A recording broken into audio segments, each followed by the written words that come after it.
Yo, Food Service Power Plant Network. What is up, brothers and sisters? It is 7 p.m. Wednesday night. I am here next to the man, Chef Jensen. Chef Jensen Cummings is with us tonight. Is my finger pointing in the right direction right now? I think so. They get the point. Okay, good. Yeah, you're one of those ways right now next to me. Everybody, stoked to have you on.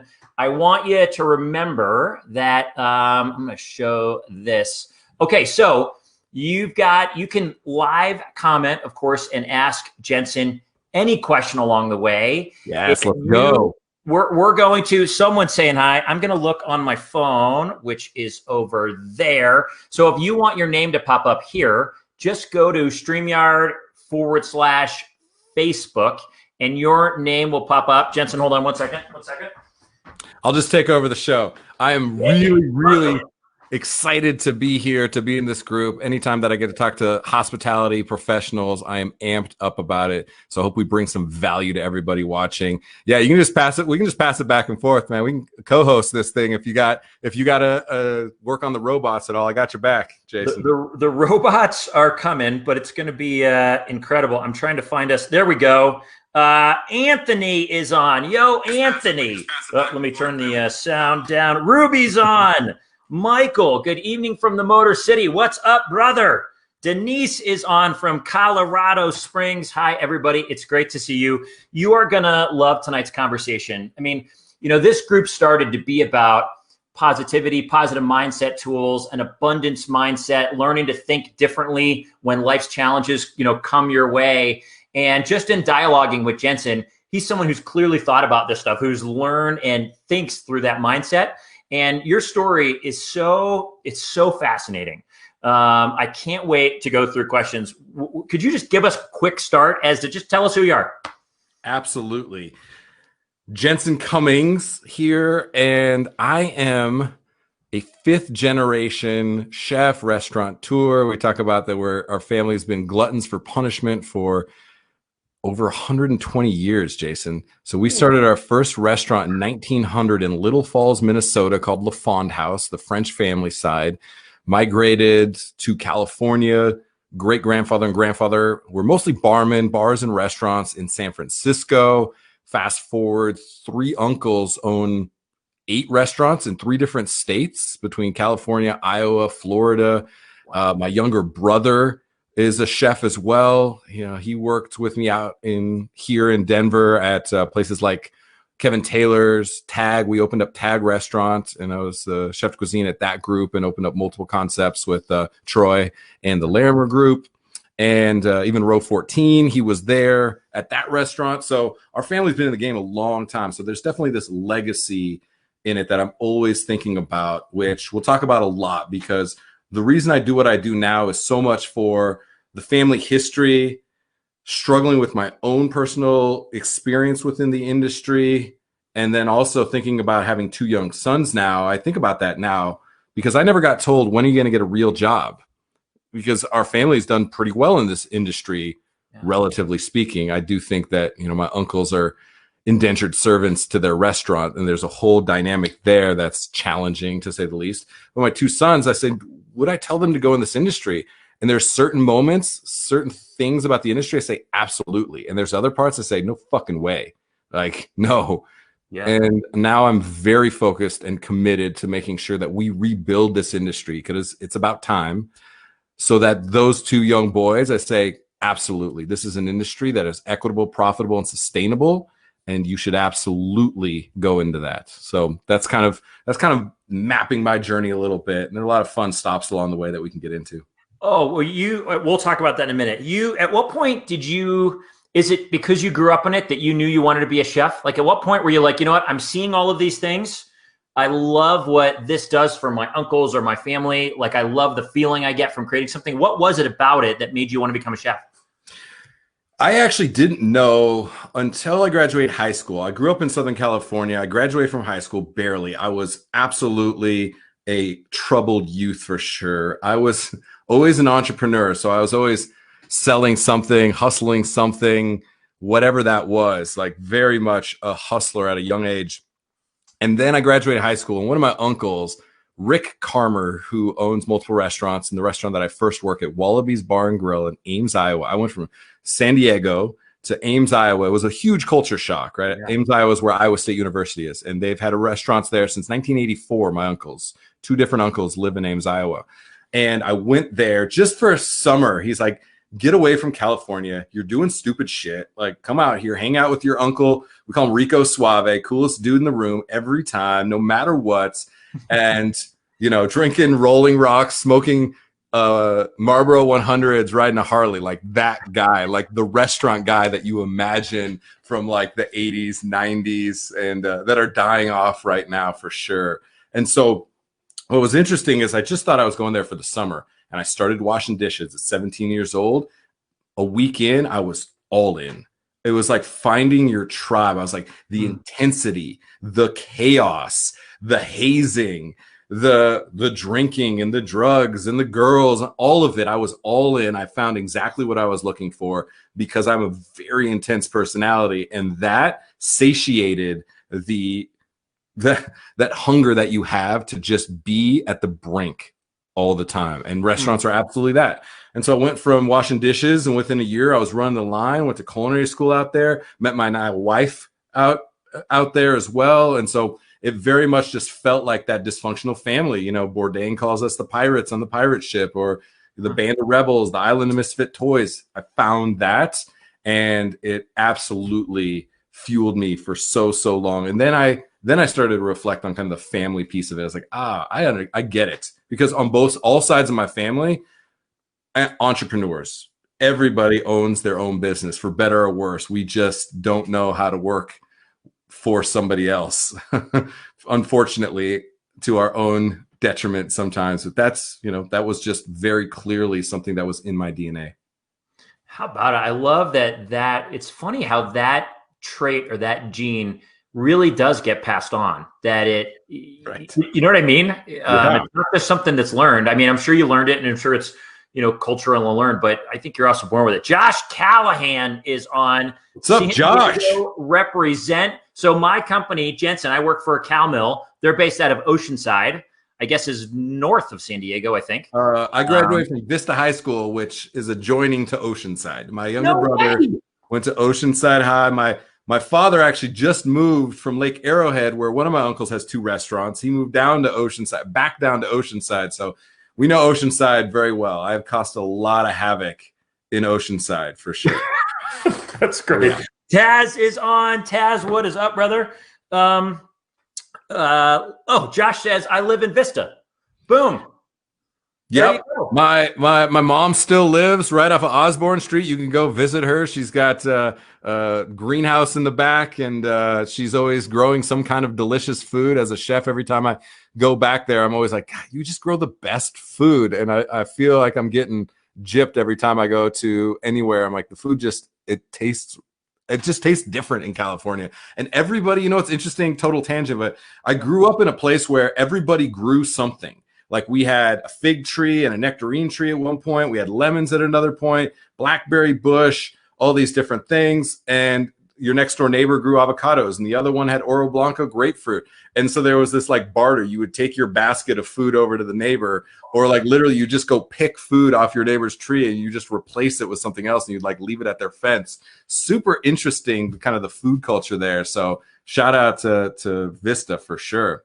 That's awesome. Talk about doing community when you are literally picking the food off one another's trees and just sharing it over the fence back and forth. It seemed like just kind of a normal thing. It was almost like a currency, right? Like everybody was growing something because everyone grows something there, because you can grow all year round. And so everybody had a tree, an orchard of this or whatever. And yeah, it was just super cool to be able to kind of swap those things, because whatever you had in your yard, you got sick of really quickly. It's a strange thing. I come back to that now, though, where I find myself wanting to connect with people through food in meaningful ways. And I realized that happened at a very young level, at a formative time in my life. And I didn't even recognize it until I went away from that. And all of a sudden, the relationship that people have with food is very, very different than what I grew up with. And so that was a fascinating thing. We also had a fascinating inter-family thing going on where my dad My dad's younger brothers and his son, super talented. His family been in the business. My dad can't boil an egg to save his life. The guy has the palate of like a child. Actually, I think my children have better palates than him. We make fun of him all the time. You know, we go to the Thai restaurant. He's like, "Can I have the spice level 1?" And we're like, "God, you're such a white guy, right?" And so much of my Asian side of my family, but even his brothers, who are, you know, big Irish French guys, are like, "God, you just eat like a child." And so it's so funny that dynamic where his family is so embedded in food, and this guy is just like, we can't take him anywhere to restaurants.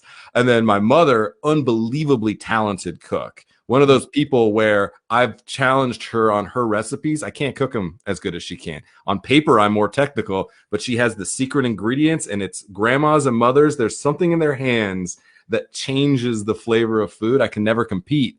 And so we didn't eat fast food. We didn't have, like, if we didn't grow it or know somebody who grew it or buy it at the local market, we didn't eat it. And so it was really interesting then seeing other parts of the country, other families, other people's relationship with food was very, very different. And I remember growing up Hapa, so a quarter Japanese. My grandmother's from Kyoto, Japan. And, you know, we always had a pot of rice, always a pot of rice was on. And I remember wanting things like the American food. I was embarrassed. It wasn't cool yet to be Asian. Now it's very, very chic, especially in food.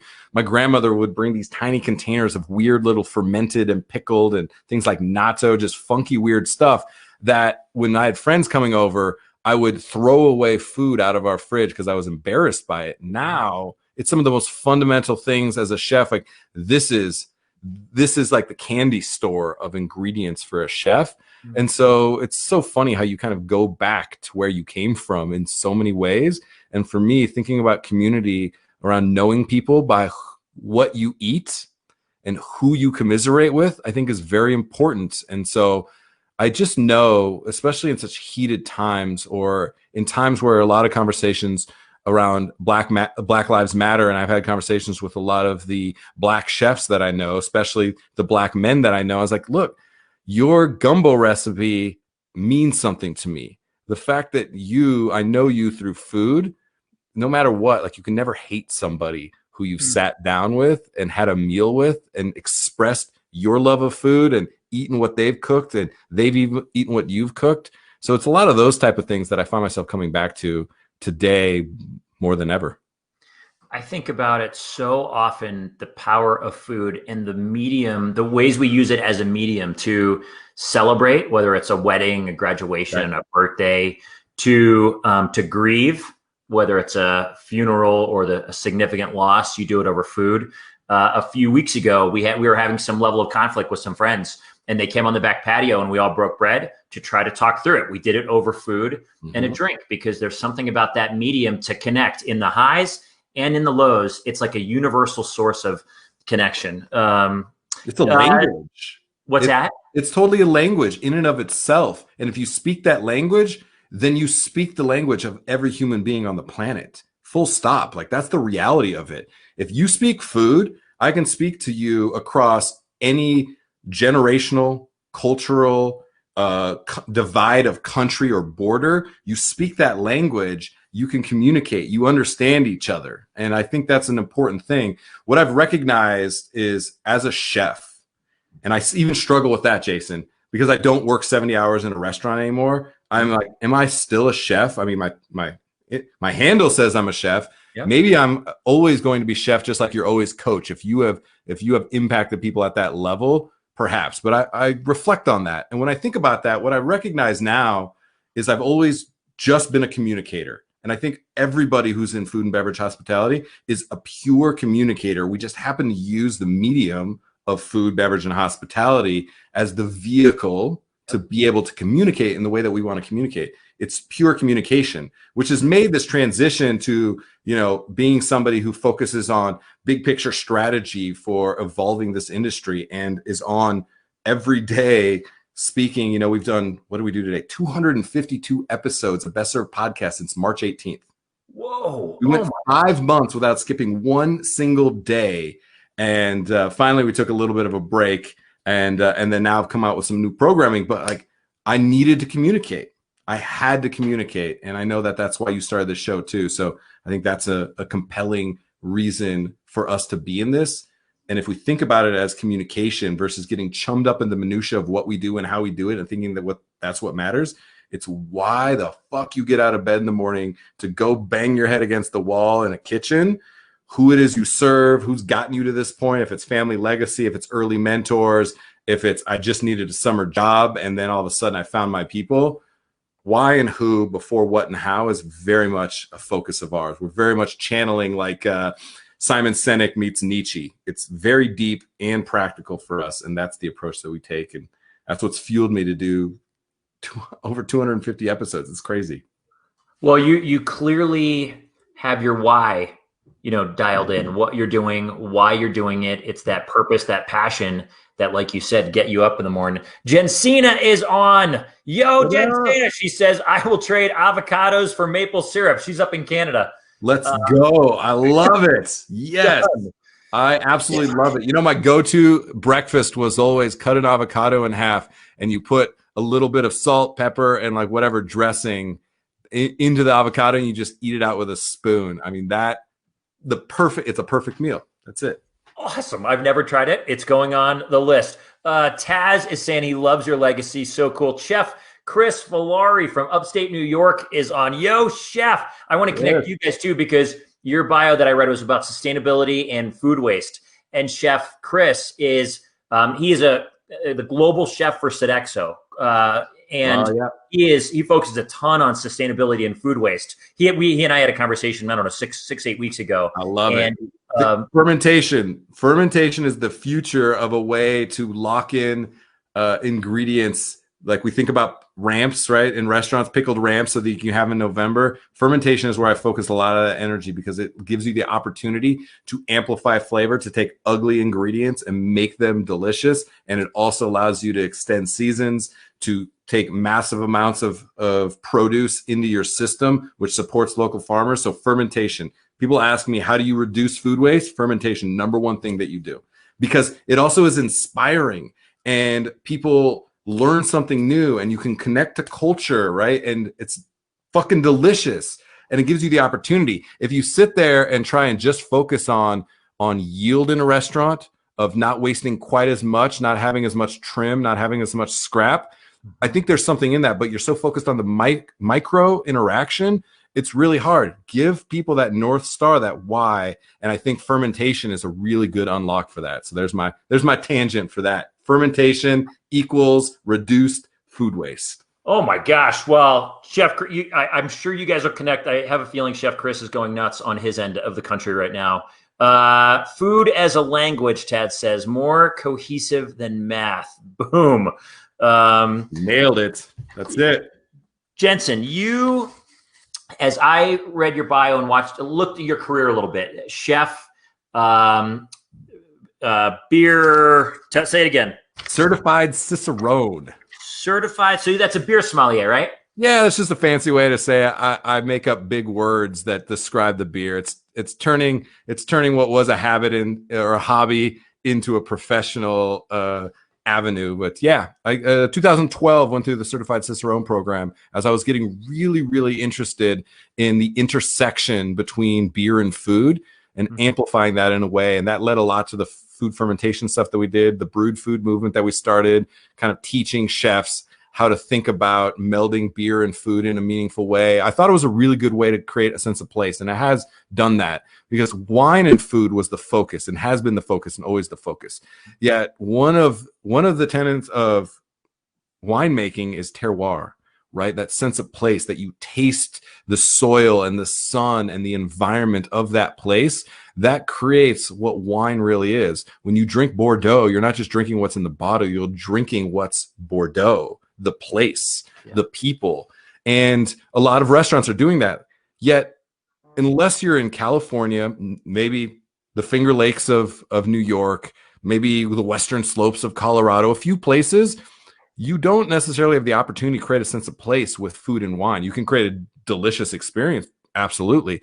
Beer and food, that brewery is right next door to you, and they are creating a product that can be the expression of that place, especially when you get into interesting harvesting native yeasts, spontaneous fermentation. And we did a lot of things where we were making kimchi with Brettanomyces and different wild yeasts that people are using in beers to create those layers of complexity and the inner workings, where now beer and food, the complexity of them is on the same page. They're coming from the same place. The brewer and the chef are having a dialogue in the glass and on the plate, unlike anything I think you can create with food and wine, no matter where you are in the country.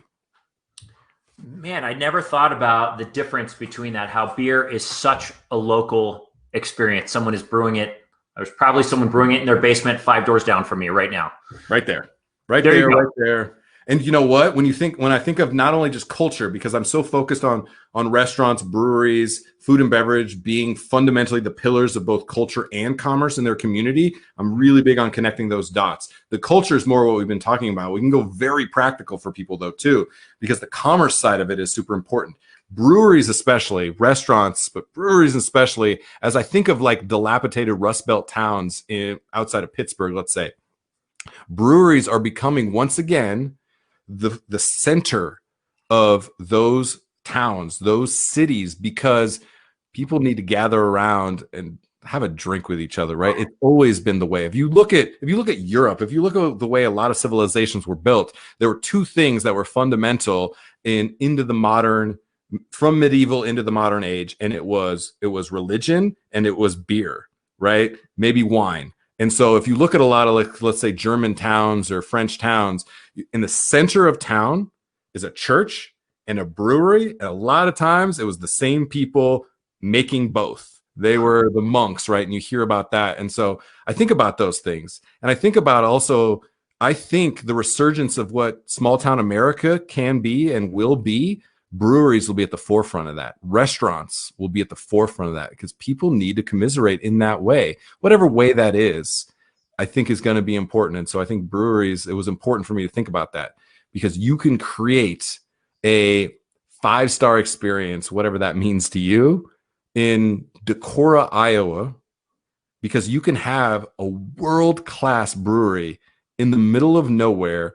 You cannot have a world-class winery in the middle of nowhere, right? And so it got me thinking, like, how can beer and food be at the epicenter versus just food and wine? And I see distilling also. There's an opportunity for distilling to come into that part of the conversation. And so that's what we really focused on, was the commerce side of it too. You can create really meaningful commerce within your community through thinking about beer and food. And that's what we did. Oh my gosh, talk about taking it to another level. You're blowing my mind. Pete Anjonen is on. Yo, brother, good to see you as well. Pete was with us last week. Pete, I'm glad you're here, buddy. So Jensen, here's my question. Hit me. You've pivoted your careers through different points along the way. Chef, beer, mixing the two, podcast, telling stories right now and building that. You seem to have a keen sense of your joy. You seem to be very aware of when the ending has come, or you're ready for a transition. Yeah. And some level of joy is, we'll call it fermenting up, bubbling up, right inside. And you follow that path. You don't seem to, on the bio, it doesn't seem like you seem to waver. It seems like you seem to figure it out and you go. To what do you attribute that? I mean, have you always been someone who just knew what made you come alive and go that direction? I am an unrelenting force of nature. I don't know how to not go after whatever it is. And so, it's interesting, because for people that find the thing that they're meant to do, their why, a lot of times that trajectory for them becomes somewhat of a fixed point. They know where they're headed. And for me, I've never known where I was headed. I didn't think 5 years ahead. I just thought, I'm going that way no matter what it takes. And so if it meant I was a chef, if it meant I was a certified Cicerone, if it meant I was a restaurant consultant, if it meant I was a podcast host, those transitions weren't always clean. It did feel very often, especially leaving restaurants, working 15 years in restaurants, 70 hours a week, like getting all the accolades and winning awards and competitions and being, in magazines and all that kind of stuff. I thought that's what I was supposed to do. I thought there was only one aspiration that a chef could have. And it was really difficult for me when I had to say, you're fucking done, dude. You're so burnt out. You've worked way too hard. You have destroyed your body. You've woken up in the back of restaurants, parking structures in your car because you got ridiculously fucked up after you went on a tirade and treated your people like shit, which, there's a lot of that where you get churned up in this system where we just spit out really good and talented people. And it was hard for me. It was really hard to say, God, I lost track of being a leader in this industry. It was really hard because if you're a leader in this industry, you need to know that you work for your people. And every single time that I've succeeded, binary, it's linear.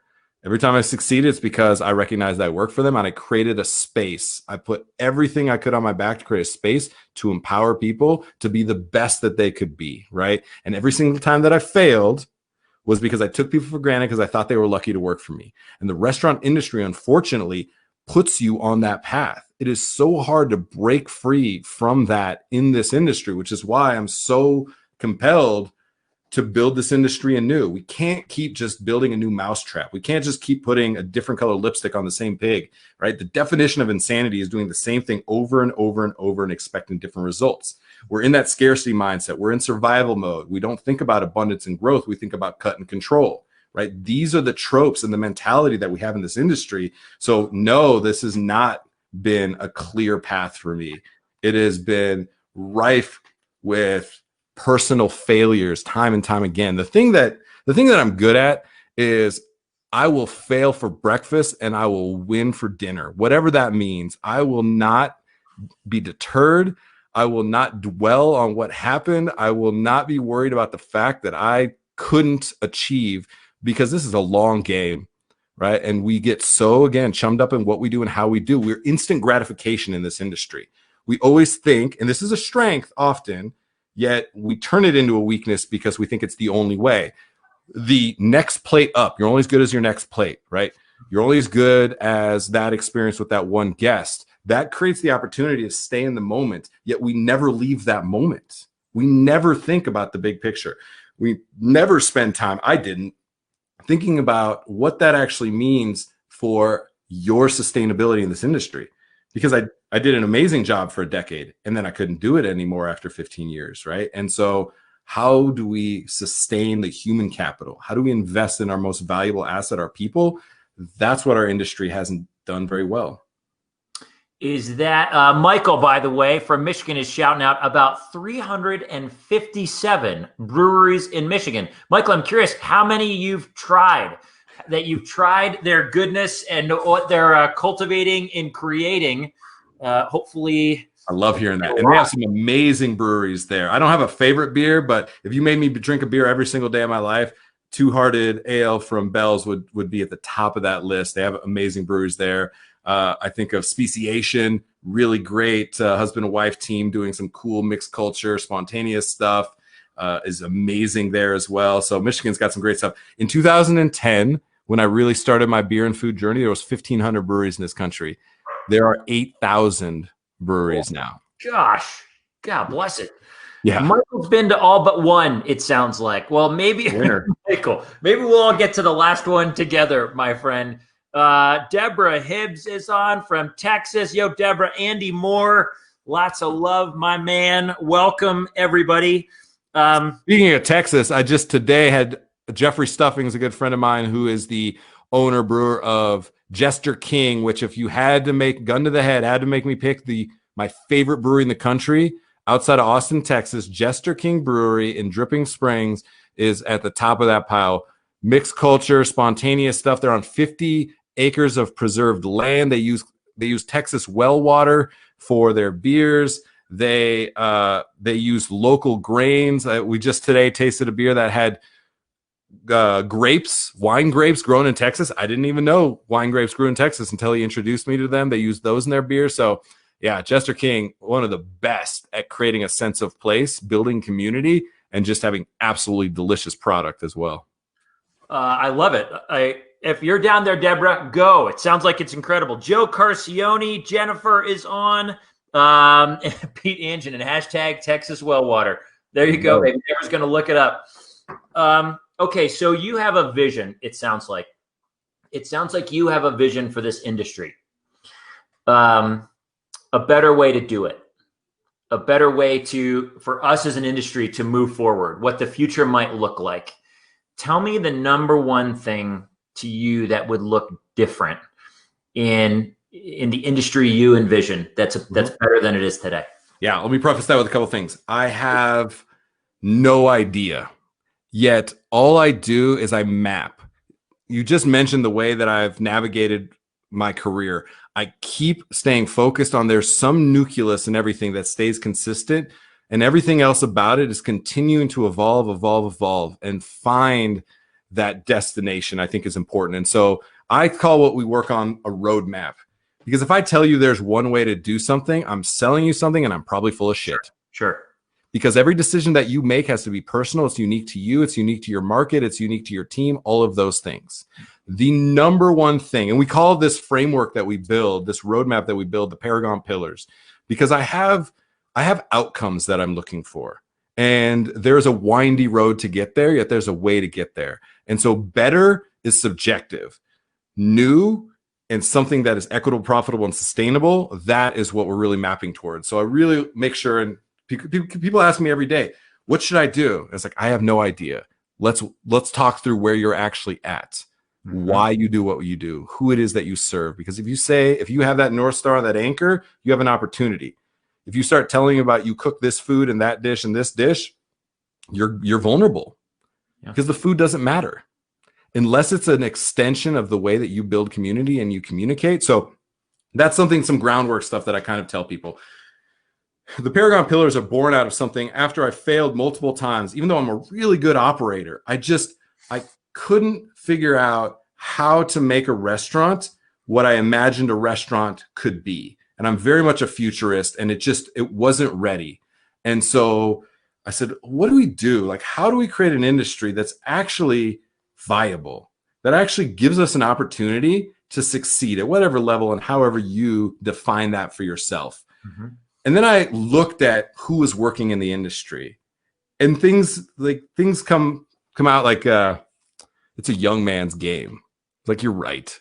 Why? But why is it young man's game? Or these industry standards? Jason, I fucking hate that term, and I'm going to break every industry standard that you think is gold. I'm going to break all of them. I'm going to break them, because whoever came up with that is not in this industry anymore. They burnt out and they're selling insurance, because this industry is not built for the success of the people that work in it. It's just not. Some people make it through, yet at large, when you're talking about over 500,000 independently owned restaurants, you're talking about $760 billion in direct sales. You're talking about pass-through of over $1 trillion. You're talking about 11 to 13 million employees. You're talking about another 5 million of ancillary industries like equipment. Yep. This is massive. Number 2, number 3, depending on whose numbers of employer, number 2, number 3 of economic driver in the economy. You're talking about 10% of the labor force potentially. You're also in this moment talking about 25% of the unemployment in this moment. So the vulnerability is a huge challenge, and we can blame lots of people, yet it is absolutely vulnerability that's being exposed, and it's been there for a long time. So I think about these things and say, what's the actual goal? Like, what the fuck are we doing here? Why should we keep going into this industry? If 65% of restaurants close in the first year, why would you take that as an industry standard? Right. What industry thinks that that's a good idea except venture capitalists, and that's about wasting money on purpose for a huge idea? That's not what restaurants are doing. So I think about that, and it keeps me up nights, and it has for years and years and years, because I failed at it again and again. It's like, you're smart, you're really good at this, and you couldn't figure it out. Something about the system is absolutely and fundamentally broken. And so that was really what I wanted to sink my teeth into and figure out. And so the idea of creating an outcome became important. What are we trying to accomplish? And one of the singular things that's been driving me is, how do we create an industry where 65-year-old line cooks are getting ready to retire after putting 2.5 kids through college. They got the gold watch and the pension, all of the American dream things that so many other industries invest in their people enough that they can accomplish that. Restaurants do not. They do not. If you can name 2 or 3 65-year-old line cooks that are getting ready to retire after working 35, 40 years on the job, on the line, and can do that, you can't. I mean, you can't. It just does not. It just doesn't exist. And that's the reality, is that we're not building because we're not thinking about that. We're thinking about the next service. We're thinking about bodies. We literally call people hands and bodies. They don't even exist beyond the fact that they take up space, right? And this is the language that we use to describe our most valuable asset, our people. We are in the relationship business, which means internally and externally and adjacent, we have to be better at creating relationships. I want to see us invert these industry standards. There's 2 pillars that I'm so hyper focused on. Number 1 is to create a model in which we can sustain 75% employee retention and satisfaction. And when 73% turnover rate and pre-COVID 56-day average tenure of a restaurant employee, that is broken. That is so broken. And we feel it. And look, you can blame kids these days aren't as talented as us, all of these things. We treat ourselves and each other like shit. We just do. And there is strength in going through the fire. I get it. I've done it. I've put people through it. It's not sustainable. And that's the reality that we have to be able to grapple with. And it's a challenge. This is the industry that we built. And what's funny about it is I think about it now in larger scope of time. I'm almost like, what would an anthropologist look back at the moment, say, from 2000 to 2020, that 20-year period where we exploded. We went from being the island of misfit toys to all of a sudden we were like the cool kids. We didn't quite know how to handle that, right? And celebrity chef, this and that. And we shifted so much of the dynamic away from the team towards, the chef or the bartender or the som, whatever these things. And we made restaurants into singularly focused, singularly minded entities versus this dysfunctional family, right? And that's what I think I'm really focused on. And so that's what I want to really invert. Number 1, we have to invest in people. Yep. Number 1, we have to invest in people.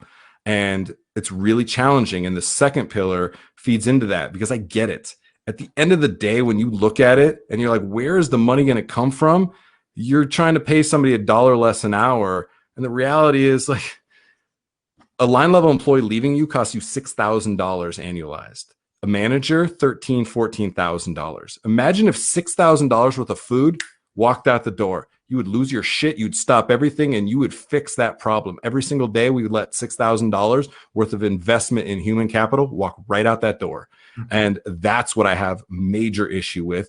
And I get it when you're like, we make 7%. And this is the second pillar. 7% is an industry standard. That's not a good business model. Period. It's not a good business model. Number 2, 19% net profit as your industry standard. And it was 20% because most viable industries, 20% is what you look at if you're looking to invest into a company. Other industries do that. That's smart investment. We changed it to 19% because fuck COVID-19, 19% net profit for us. So 19% net profit. And people go, you're absolutely insane. You're like, you are completely right. I am insane. Yet there is a chance to get there. And it comes from understanding the game that you're actually in and understanding the value that a restaurant has in the ecosystem. Once again, pillars of both culture and commerce in their community. The time of the 70s into the 80s, 90s, it kind of trickled into the 2000s of the strip mall or the shopping mall being the epicenter of commerce is over, right? Restaurants siphoning that foot traffic from the shopping mall, from the JCPenney's and Sears, which do those guys still exist?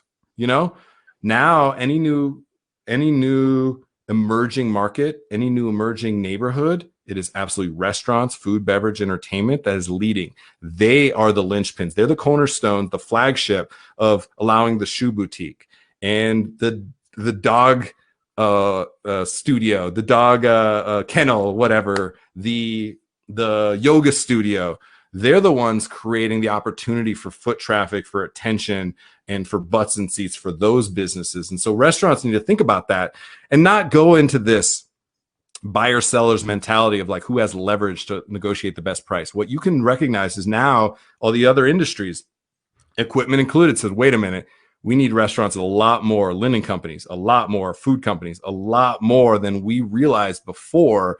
Now we need to go into not a scarcity mindset, an abundance mindset, and invest in the viability, and all agree that we need to get restaurants to 19% net profit, because that way we don't end up with restaurants closing left and right. Real estate needs to do the same thing. Municipalities need to do the same thing. They need to invest into that ecosystem. And now, instead of 112 line items in your P&L, 132 line items, 147 line items of antagonistic cost, you now have partners, and you have an opportunity to right size those numbers at every level. And it starts with everybody understanding that investing in your people is the most important. Number one place that you look to spend money is on your people, because you are investing in your most valuable asset, the thing that actually distinguishes you. Because the food, somebody else can outcompete you. Somebody else has more money. Somebody else has a better burger. They don't have that human that is a part of that community. So that's what I want people to invest in. And then we get away from these, occupancy percentage of restaurant industry standard, 8 to 10%. How do we get that to 7.1 to 6.7%?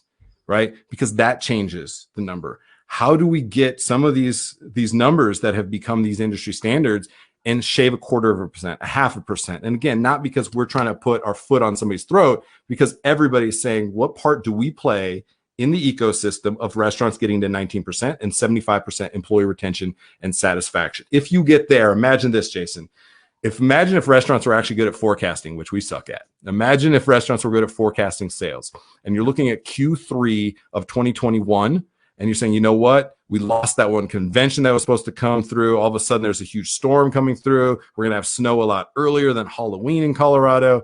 How do we actually get to that 19%? We're actually going to be at like 15.2. You have a communication infrastructure. You go to your 112, 132, 147 partners and say, team, what can we do? How can we get creative? And allow people, also your staffs, allow people to come up with creative solutions, because there's a lot of creative people that you work around. And somebody says, you know what? Your number one selling dish is your salmon dish. We actually just have a new partnership with Bristol Bay, and they're doing amazing work about sustainable fishing. And they actually are really looking to get into your market. And so for the next 6 months, they're actually knocking $1.50 per pound off to really cultivate relationships. And based on your sales, that actually would be a windfall for you of about $3,212 over Q3. That for you, based on your numbers, would be about 0.8%. One interaction creates an opportunity. That's what we're trying to do. Do you think, good Lord, you put some thought into this. I love it. A little bit. Just a little bit. By the way, Best Served Creative, which is the parent of Best Served Podcast, correct? Correct. Is that what you're doing for people? Is this what Best Served Creative creates frameworks and strategies, consulting, and a lot of relationship building within hospitality. And so that's what we actually get paid for. And then the podcast is really our opportunity to communicate, to be the pillars within the communication infrastructure of this industry, and to highlight the most important, what we call unsung hospitality heroes. There's millions of people that grind and hustle and are so passionate, and they just get overlooked. And so we spend a lot of time highlighting that. Even when we talk to big name chefs, even when we have Andrew Zimmern or Ming Tsai or anybody on the show, tell me about somebody that I don't know. And having Ming Tsai be like, dishwasher's most important person in the building. My father is my inspiration. My sous chef is the one that actually makes it happen. That's what matters. That's the kind of acknowledgement. It matters. And so we're really, really focused on acknowledgement. And so we'll have moments on our show. Is very strange because I understand the attention graph. I know how to make sure that people go, wow, Andrew Zimmern's on your show. Yet the more important show of that week was the very next day, where we have an episode of what we call Best Served Tableside. And Best Served Tableside is unknown people. And for the month of October, it was all people leaving the hospitality industry. And we had 3 individuals, formerly cooks and chefs, who said, enough is enough. I'm fucking gone. I can't do it anymore. I love this industry. I've been in it my entire life and I have to leave, and it breaks my heart. And we need to have those conversations. And to me, so compelling. And so to have Andrew Zimmern talk about a cooperative business model, and then talk about it's all about the people and we've forgotten about that. And then to have tableside the next day and be able to have the conversation with the actual people we're talking about, not that they're these theoretical, figments of our imagination. We pretend like they matter. It's like these three people matter, and our industry is not better. It has been hurt by the fact that tens of thousands and potentially millions of people are leaving this industry. And this is not a COVID-19 issue. This has been happening for generations and generations. As long as restaurants have been going, we've been churning through people so unbelievably fast. Again, if you make it to 30, 32, 33 in this industry as in the kitchen as a chef, you're an old timer, right? So that's a very important function of what we do, is to be able to highlight people at every level. And one thing that means a lot to me is most people don't understand what we've been trying to do, because they're like, that's not the popular person. That's not the popular opinion. That's not what, the people that media is writing about. It's like, well, let's shift that. Like, why can't Delfina Serrano be the most important person in food and beverage? And nobody that right now knows who that is. I'm going to make sure that everybody knows who that is, because Delfina Serrano, we called her Mighty Mouse. She was our opening dishwasher at Tag Restaurant in 2009.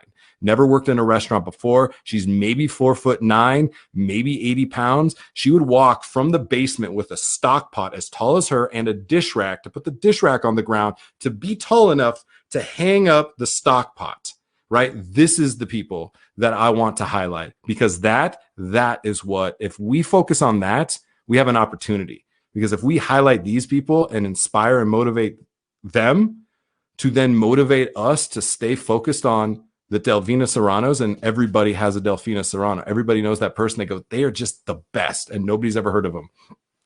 If you had a soup dumpling or a pot sticker from 2009 to 2011, a Tag Restaurant, there's a 50% chance that Delfina Serrano was in the basement going like this, making them.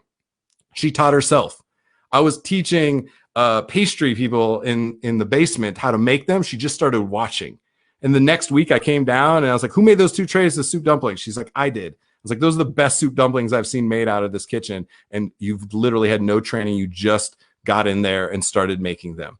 That's the people that I want to highlight. We're trying to create the opportunity for that to happen, which is why I've had to be on every single day for 7 months, is that because we need to have people pay attention to the people that matter. Oh my God. Let's go, Jason. Jensen. Okay. So a couple things. You talk about partnerships, trying to increase, 19% net profit, your COVID-19, 75% employee retention, et cetera.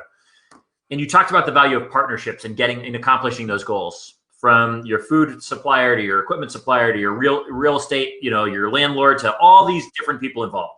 Yep. Do you think this time in history, this time we're in, has moved us closer to that? Are we getting better at that in this time? Or do you think we're forgetting the things we really need to remember right now?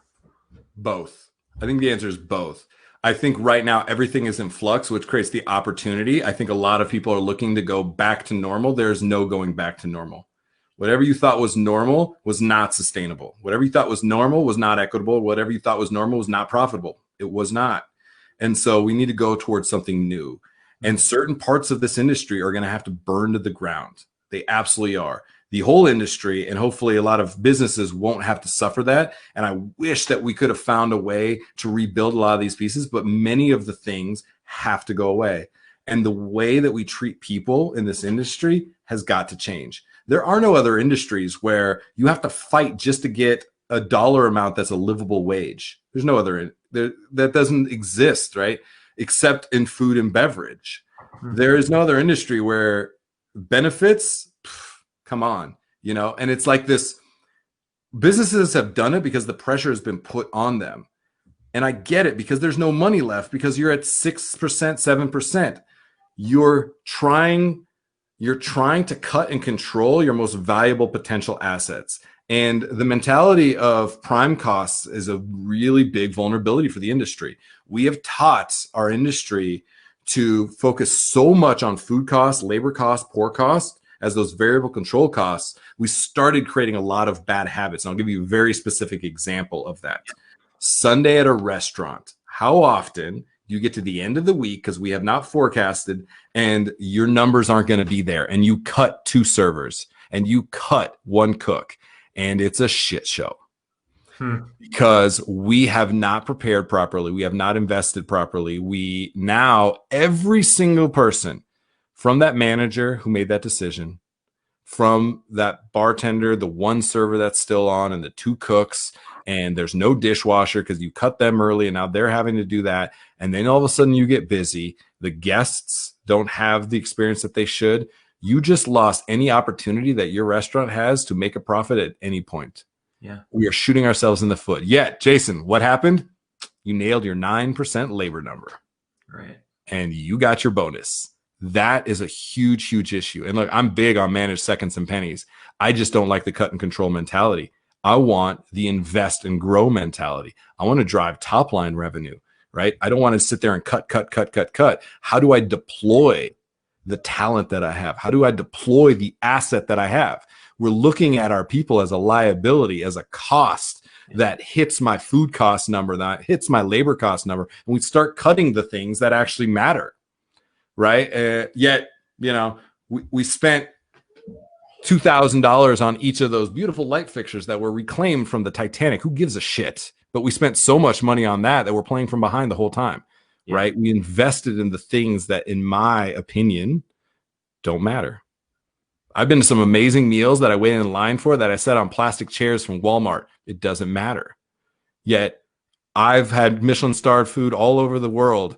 And I'll tell people, the memory and the experience is different when Thomas Keller walks you around his kitchen and shows you around, and you have the meal of your life on your honeymoon that you spend $1,000 on.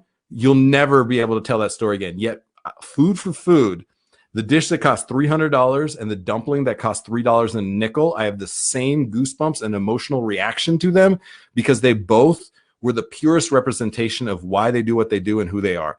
That's the things that I want people to focus on. You have an opportunity now. There's absolutely an opportunity, more than there maybe has been in so long, because now we have time, forced to take a moment to reflect and figure out what the hell we want this industry to be.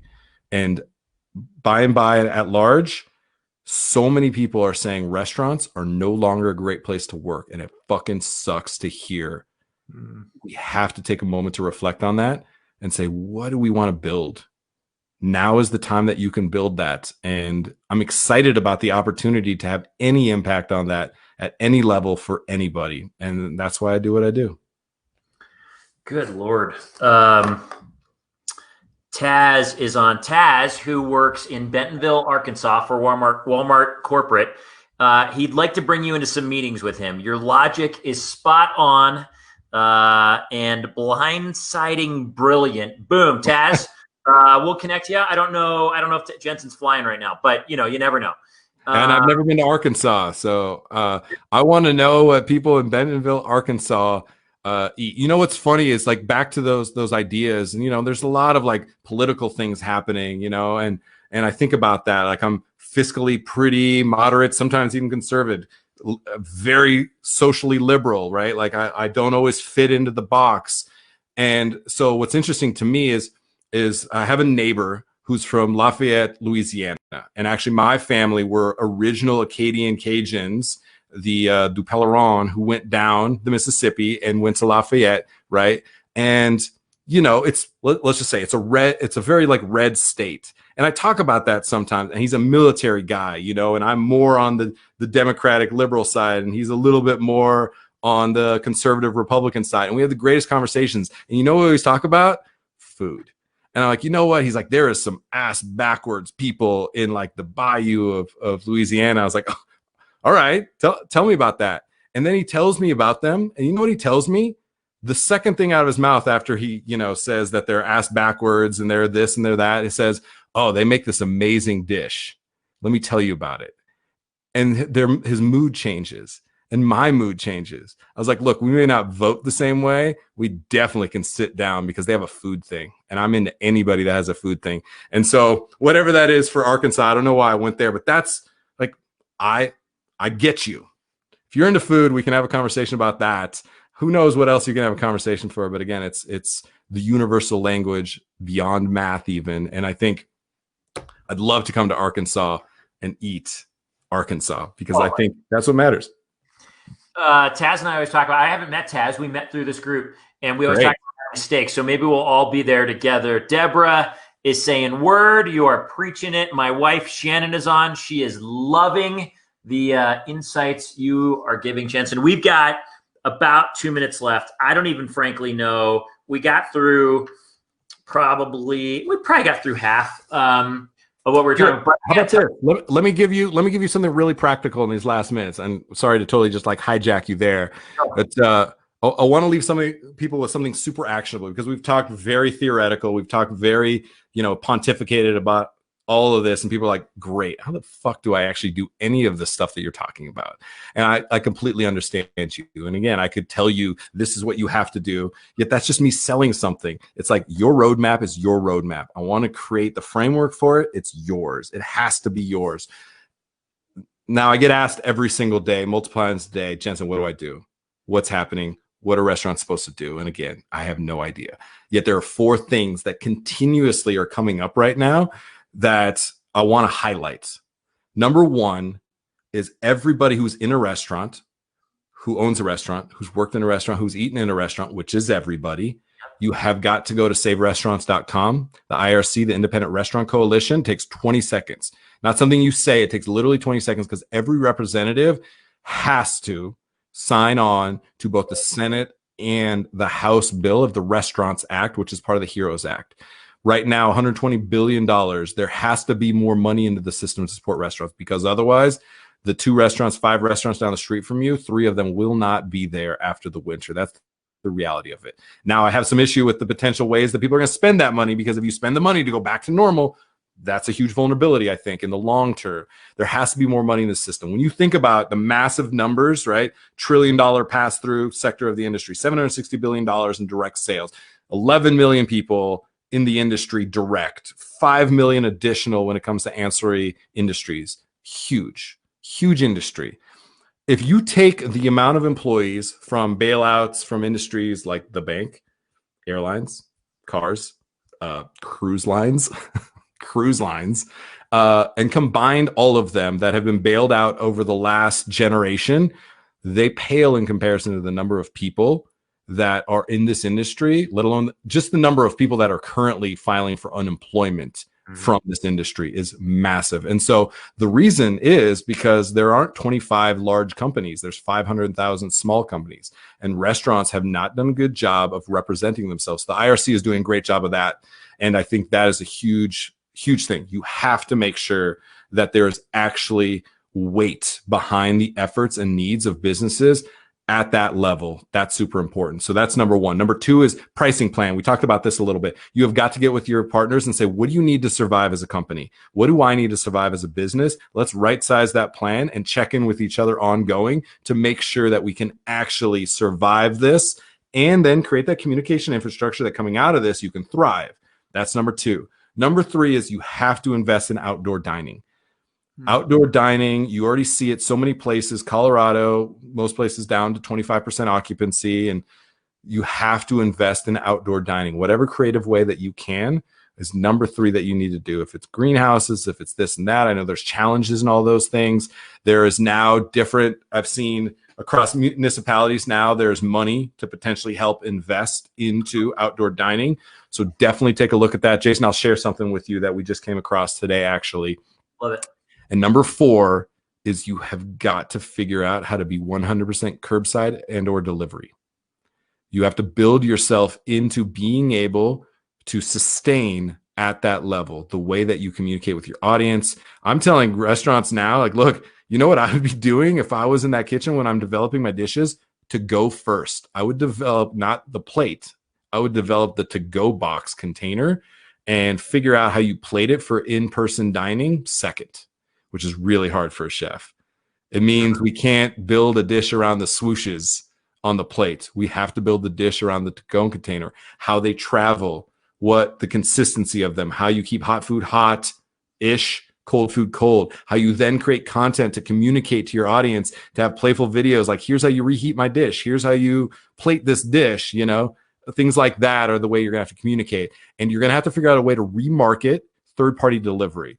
It's very easy to demonize delivery because there are a lot of bad actors in that space. They're making a lot of money off restaurants. You have to think about it in two ways. One, you cannot demonize somebody who is willing to bring your brand into their home. You say, why don't they just come pick it up? Because it's fucking easy to get on your phone and order it. Right. You just get on your phone and order food. Why don't you go to the farm and pick it yourself? Why? Because convenience is king. So don't be a hypocrite and understand that's the reality. You want to fight the market? Go ahead. You will lose. So that's something that we need to really focus on. Now, when I think about it as a marketer, and strangely, Jason, somehow I'm a marketer now. When I think about marketing, I think about, well, 30% fee, if I had to pay that 3 times to acquire a customer as my own, because remember, DoorDash owns that customer, not you. If it took me 3 times and I had to pay 30% 3 times, 4 times even, I would make that investment. That's a smart marketing investment on a return on investment. If you potentially have them then dining with you in one fashion or another 6 to 8 times a year at an average of $42 per, that's a good spend. That's a good ROI on that. You need to remarket. So I'm thinking a lot about QR codes. Can you create QR codes that everyone has a QR code reader now, can QR code read and a video pops up, you speaking heartfelt to them saying, we are so grateful that you ordered food from us.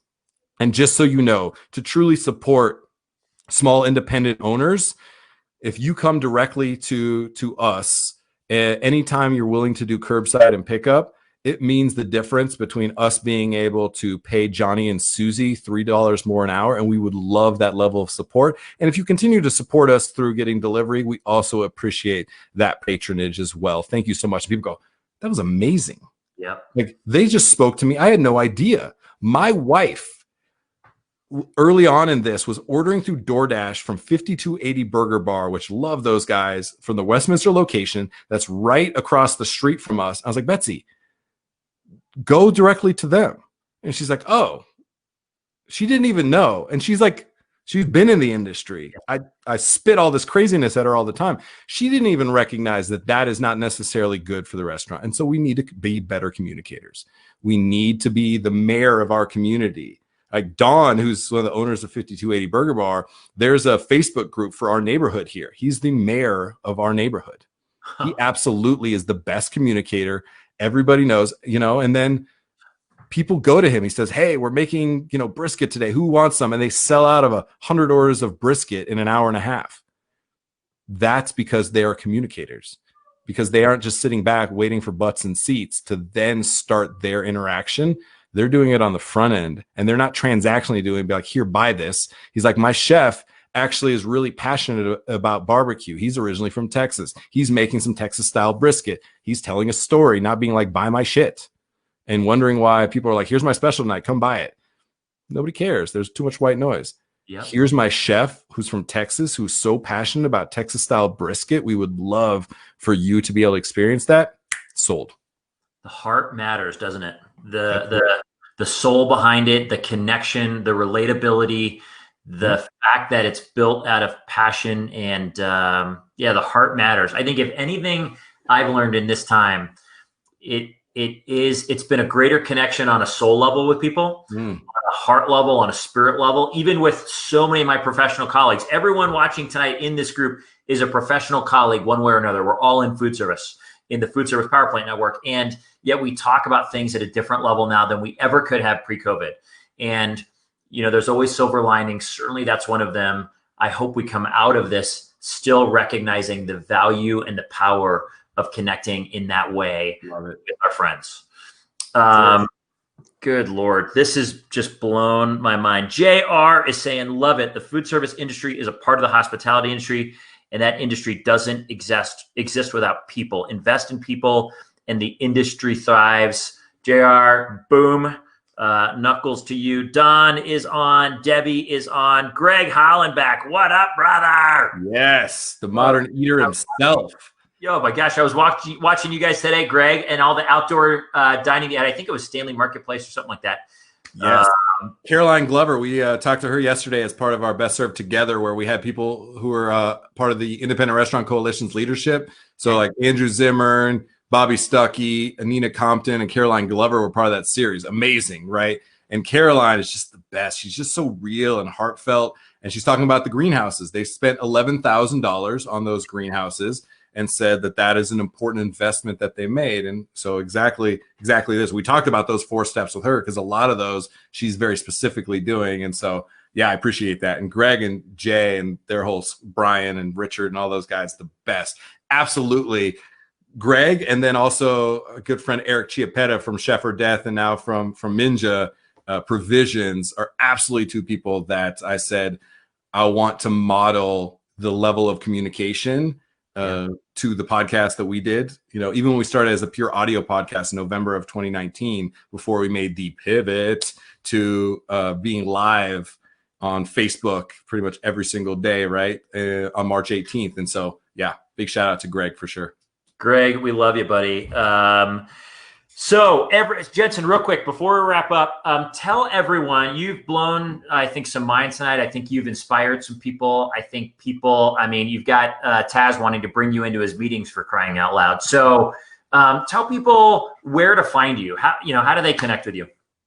Yeah, the best way is on Facebook for us right now. We're on, we have 5, 6, 7 shows a week, and you can find those on Facebook. And we're pretty active on communicating on Facebook. We have Best Served Podcast on Facebook. You can also find, if you're just looking for content, Best Served Podcast on YouTube. Pretty active now. We got accepted, and we're doing live on LinkedIn. So Jensen Cummings on LinkedIn. So every show is getting pushed there live. So those are some of the places for sure. We have a group called Best Served Together on Facebook as well, where I'm always just highlighting people and just being like, I got to talk to these 10 amazing people this week and highlighting that. So it's a place that we can share about the humans that really matter. And hit me up, Jensen at Best Served Podcast. I'm always down to have a chat. Jensen, thanks for thinking about the bigger picture. I appreciate your history and where you've been and how that allowed a foundation to jump from to understand what happens here and then think bigger picture on how we can change it. And you've chosen to have an experience and not just sit in what it was and live with the way it's built, but to dream of something better. And frankly, that's what we're doing for this entire community at the Foodservice Power Plant Network. Everyone, I hope you listen to Jensen. I hope you pick up his energy and his enthusiasm. It's intense. What it is, it's all in. And there's beauty in intensity, and there's a power, there's a force in intensity that you don't get with someone who's less intense, frankly. And you've got the ability to lead. You demonstrated that tonight, a vision of something better. So, if you can learn anything, there's so many things to learn. Go connect with Jensen and what he's doing. But understand, watch how he's followed his joy. Watch how he's listened to something inside that has led him somewhere, and he's had the courage, even though he describes it as being hard at times. Walking away from certain things was brutal, but he's followed it into something that's pretty damn beautiful. And that is affecting lives for the good, from the unsung hero deciding on her own in a basement to how to do pot stickers, who never learned it, from her to the best chefs in the world. I hope you can pick that up. I hope it offers something to you to say, what can I tap into that's moving me? What can I listen to inside that is a platform that I want to grow from, and I want to speak to, and I want to learn about, and I want to invest in, and I want to be a part of changing the world. We're all in food service. We all have a role. We all have a sphere of influence that we affect. And so, Jensen, thanks for leading the way and giving everyone a vision as to what that looks like in your world, that we can all pick up nuggets to make true in our world, wherever we're watching tonight. Listen, Foodservice Power Plant, remember, you're 6 or 7 months into this. You're doing it. So tonight, as you're getting ready to go to bed, give yourself a pat on the friggin' back, because you're still going. You are still moving. You are still walking forward. As hard as it's been, there are people in this community that have moved across the country because of the changes here, and we're all bobbing and weaving, and we're all changing, and we're all making decisions that aren't always easy, but that are necessary to keep moving. But you're doing it. And so remember to celebrate you tonight, even those small wins. Building confidence, part of that comes from recognizing the small wins. And even if no one else recognizes it, you recognize it yourself. So give yourself a pat on the back. Community, we are doing it together, right? This community continues to grow. It's kind of overwhelming, the amount of energy and people joining and people inviting friends in. It will continue to be a place where we educate on positive mindset tools and psychology to think differently about the way the experiences we're having right now. It will continue to be a place where you feel motivated, inspired by others. So many people are throwing inspirational quotes and making us laugh and all this fun stuff in the group to keep us going.